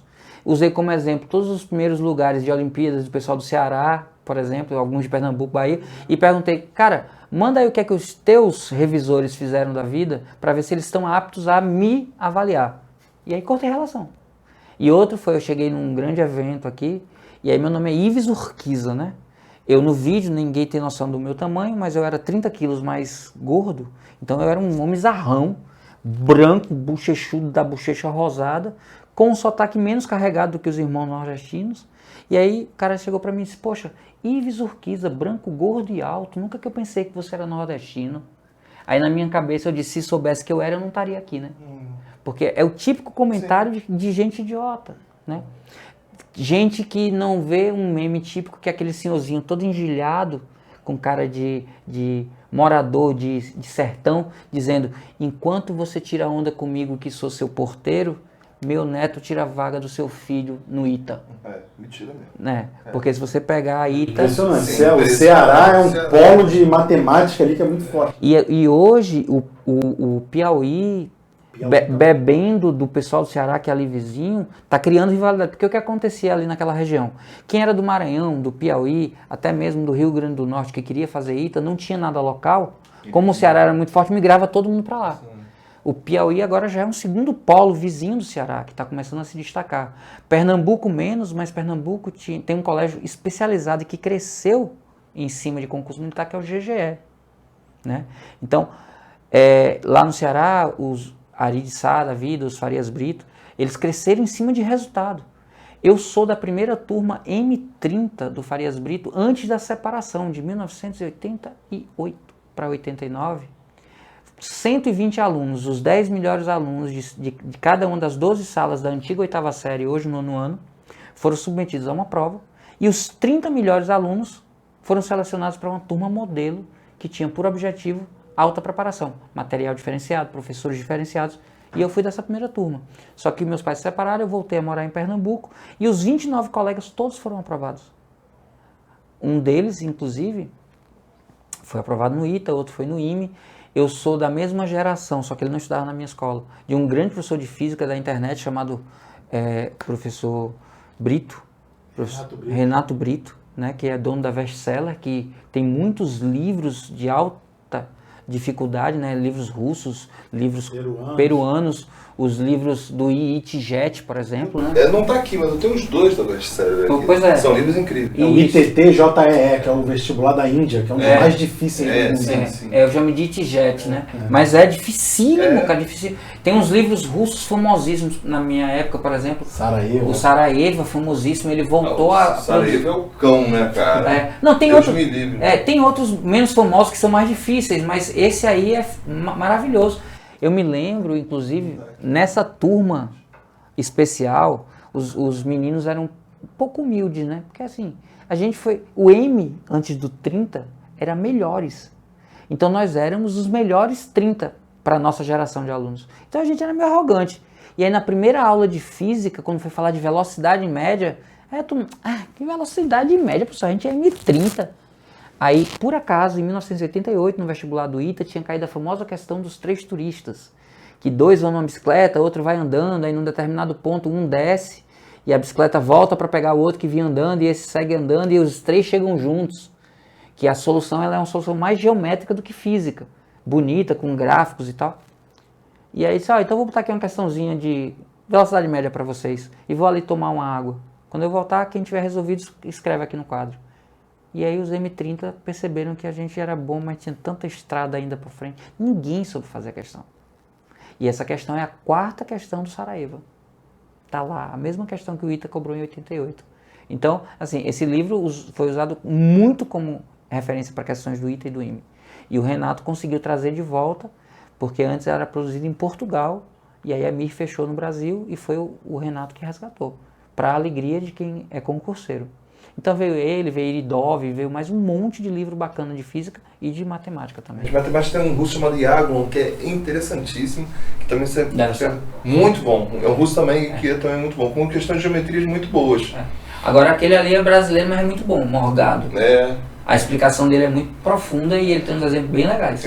O Morgado, esse livro de geometria, o Morgado escreve a parte de álgebra e o Eduardo Wagner escreve a parte de geometria. Mostrar pra galera. O professor Eduardo Wagner foi um professor lá no mestrado, ele escreve a parte de geometria. E ele prefaciou o livro que a gente vai escrever agora, que escreveu um livro infantil que a gente vai lançar agora.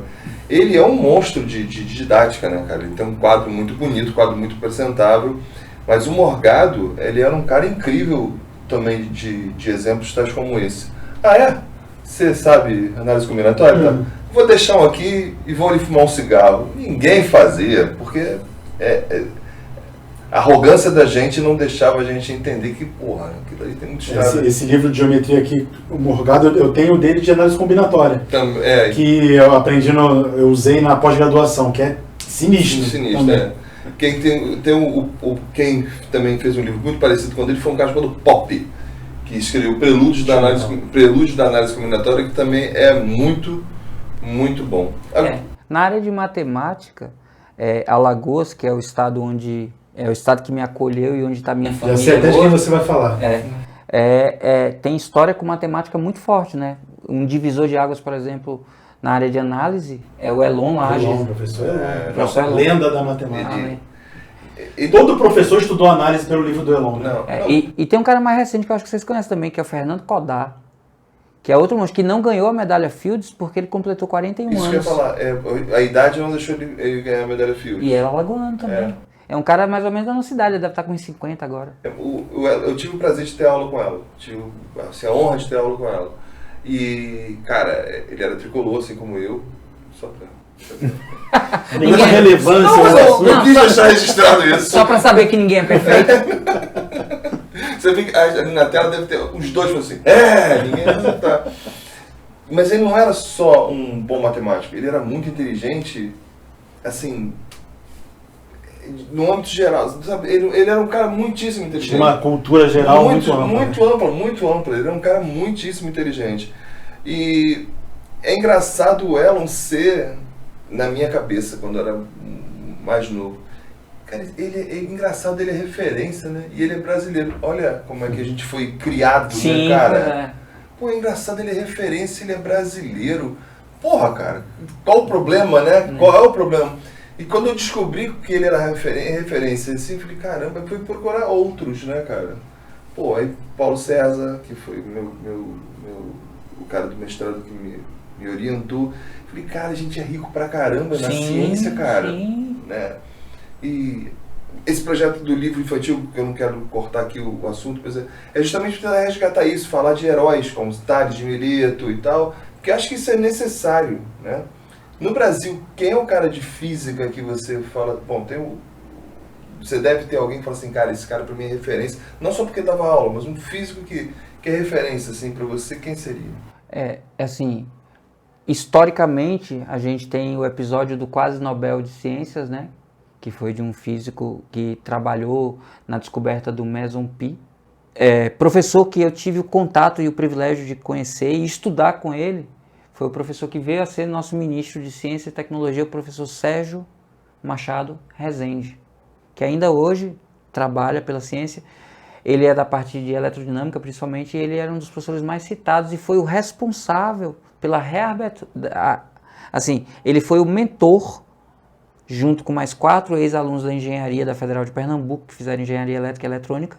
Ele foi o mentor, junto com esses 4 cavaleiros, que reabriram o curso de Física e tornaram o curso de Física um dos melhores cursos de Física do Brasil na Federal de Pernambuco. Né? E assim, o professor Sérgio Machado Rezende é de uma lucidez e de uma clareza nas explicações muito grande. O que pra gente às vezes parece que é o óbvio, mas quando você está num nível de compreensão das coisas tão maduro e elevado, falar o que é óbvio é difícil. Eu, por exemplo, eu não me sentiria confortável em fazer um livro de física para criança. Não porque eu não saiba física, mas porque eu não sei comunicar física para a criança, né? Eu não consigo fazer essa transição da forma como eu entendo para a forma como ela vai entender, por falta total de experiência com a linguagem. Então, pegar um professor desse, um suprassumo de conhecimento, e falar na linguagem do semiletrado para a física, que era a gente no início de carreira, é uma habilidade muito grande de comunicação. Um Elon, com o que ele sabia, conseguir descer ao nível dos alunos que estavam tendo contato pela primeira vez com a análise, isso é uma habilidade dificílima, né? Quantos professores a gente teve que a gente não acompanhava porque ele não falava o óbvio? Ele chegava usando palavras que para a gente é simples, mas por exemplo em física eu digo, movimento retilíneo uniforme é o movimento cuja aceleração é nula em todas as direções e que por isso tem trajetória retilínea com módulo da velocidade constante. Se eu não sei o que é movimento, o que é módulo, o que é aceleração, o que é retilíneo, o que é trajetória, isso não faz sentido algum. Embora depois que você entenda fica muito fácil. Então muito professor peca por não falar o óbvio. E como diz Caetano na música Índios, virá e surpreenderá a todos não por ser exótico, mas por estar oculto quando será sempre o óbvio. Pira, impávido que nem Mohamed Ali. Musicão. É isso mesmo. Índios. Mas cara, você não me respondeu. Seja mais claro, qual é o foco principal, não diria o foco principal, mas o que você acha mais interessante, ou o que é mais interessante para o público, não somente para você, né, cara? É o presencial, ou o EAD, ou online? Eu reconheço o poder e o potencial de capilaridade e penetração que a gente tem através da internet e das tecnologias digitais. Isso, inclusive, assusta alguns colegas professores, e um dos meus trabalhos, entre os vários trabalhos de palestra que eu fazia, era exatamente de tentar quebrar essa ideia de que a tecnologia concorria com o trabalho de sala de aula. Porque, colega professor, eu tenho um vídeo que fala para 1,5 milhão de pessoas, mas eu não falo para o João, que senta na segunda cadeira da terceira fila, e que foi um aluno incrível no ano passado, mas que esse ano está disperso e sem resultados. Eu não alcanço o João. Agora, você pode usar a minha aula na internet para ganhar tempo com os estudantes e sentar do lado do João e descobrir que ele vivenciou uma experiência terrível. Os pais discutindo em casa, pensando em se separar, a mãe se insurgiu contra o pai e o pai bateu na mãe na frente do João. E o João, sem maturidade para entender o que estava acontecendo, criou uma desconexão com a realidade, porque como é que pessoas que se amam se agridem? E tudo perdeu sentido na vida dele, entre as coisas, a escola. Eu não chego no João, você chega. E aí, quando eu digo para você que eu prefiro sempre o presencial, é porque eu tenho a oportunidade de encontrar um João, de encontrar um colega professor que, de repente, com uma conversa que teve comigo, muda a vida dele de uma forma que eu nunca vou conseguir com os vídeos. Eu chego em milhões, e isso é muito importante, mas eu quero chegar nos Joões, porque isso é o que faz a maior diferença na vida das pessoas.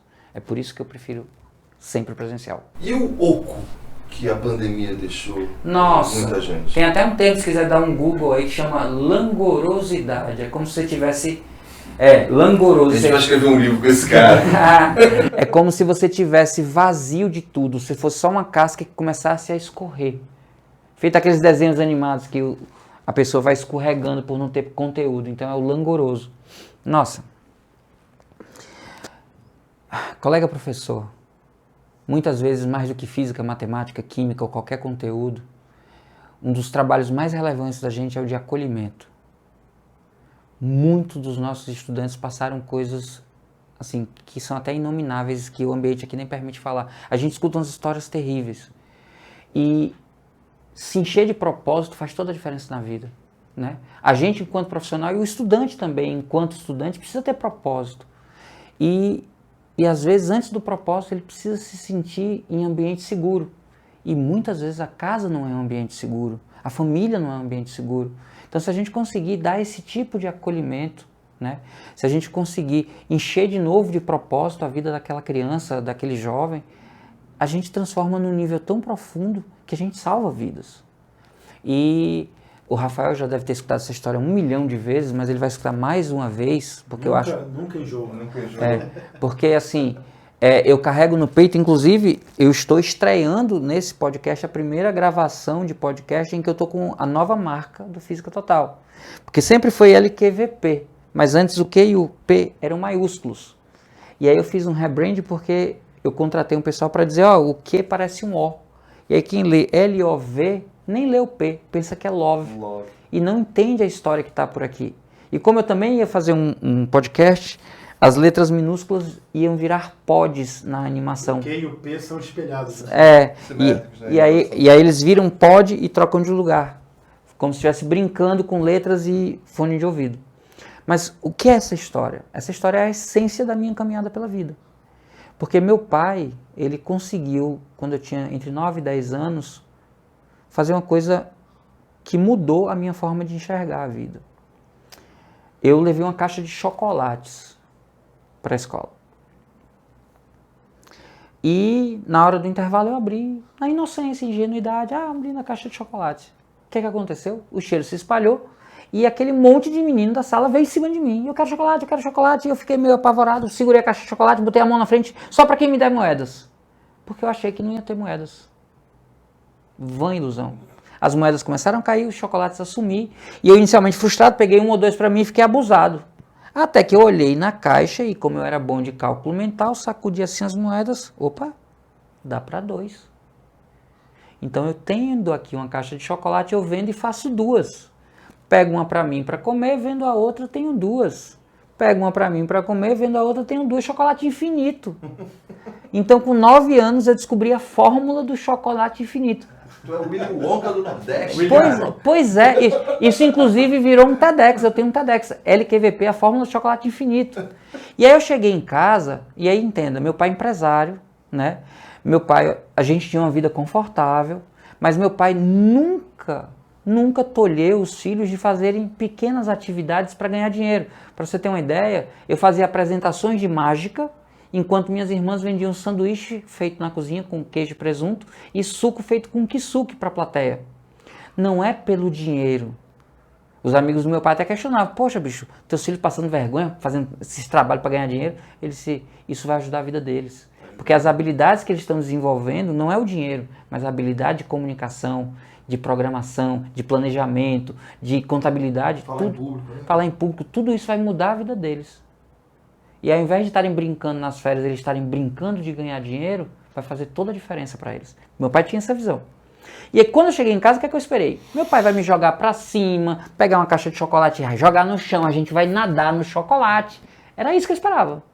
E meu pai olhou para mim bem sério e disse, ok, e final de semana que não tem aula, como é que você vai vender chocolate?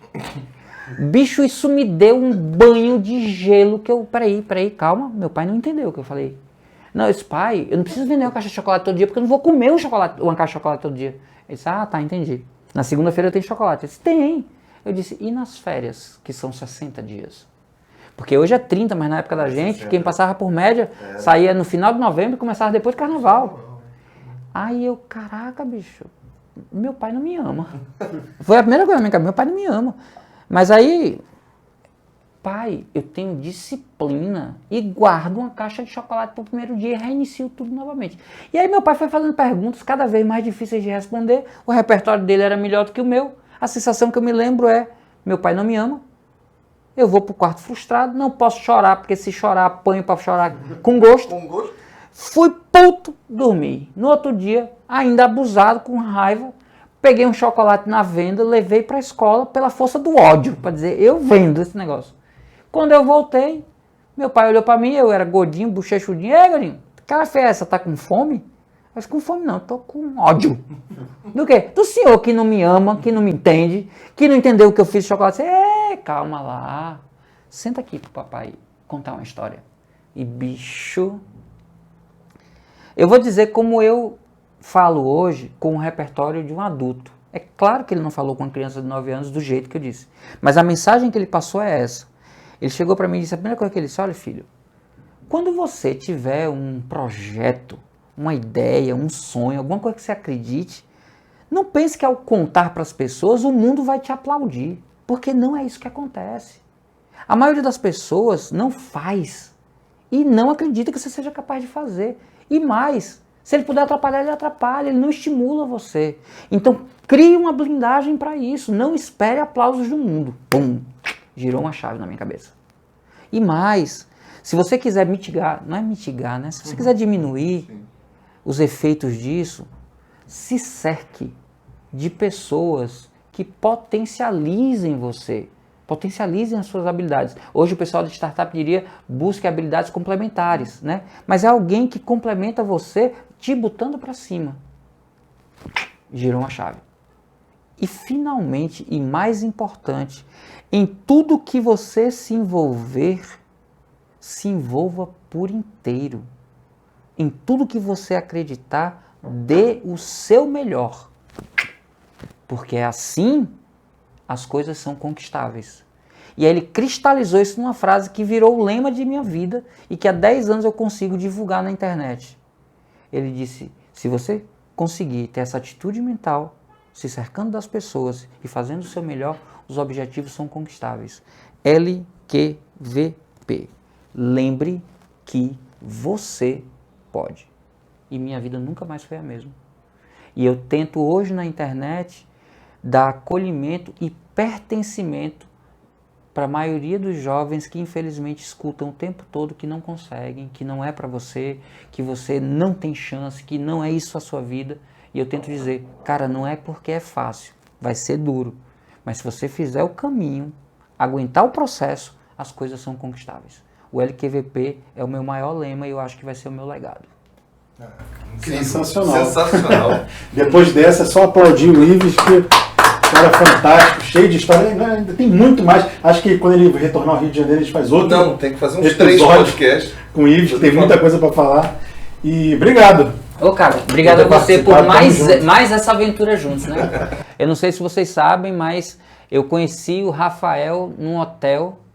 Mais uma história aí. Cheio de ideia na cabeça, porque ele era sensacional desde quando eu o conheci. Enchendo o saco dele, acordando ele 10 minutos antes, porque eu achava que carioca ia se atrasar e eu sou descendente de alemães. Tava dormindo, ele bateu na porta do hotel lá. Acorda aí, tá na hora de ir pro evento. Porra, eu tinha botado pra respeitar daqui a 10 minutos, mano. Eu na cabeça, ele como carioca, ele não ia respeitar o horário, eu sou descendente de alemães, eu sou muito chato com horário, né?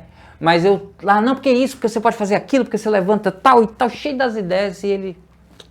Eu só quero tomar meu todinho. Não é todinho. Desculpa. Vocês têm que saber disso. Fala como é que é o todinho. O quê? Ah, o que eu gosto mesmo é do leite moça misturado. Leite moça? Nescau. Nescau Cruz.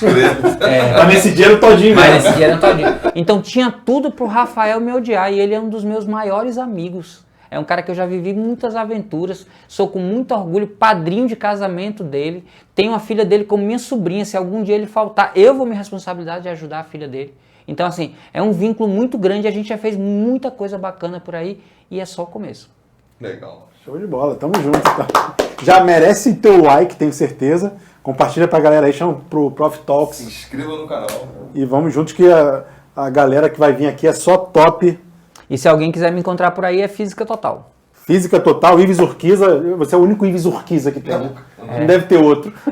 Na época do Orkut, que só tinha até 1000, eu pesquisei no mundo e tinha 5 Ives Urquizas. No mundo? No mundo. E eram os 5 eu mesmo, que era Ives Urquiza 1, 2, 3, 4 e 5.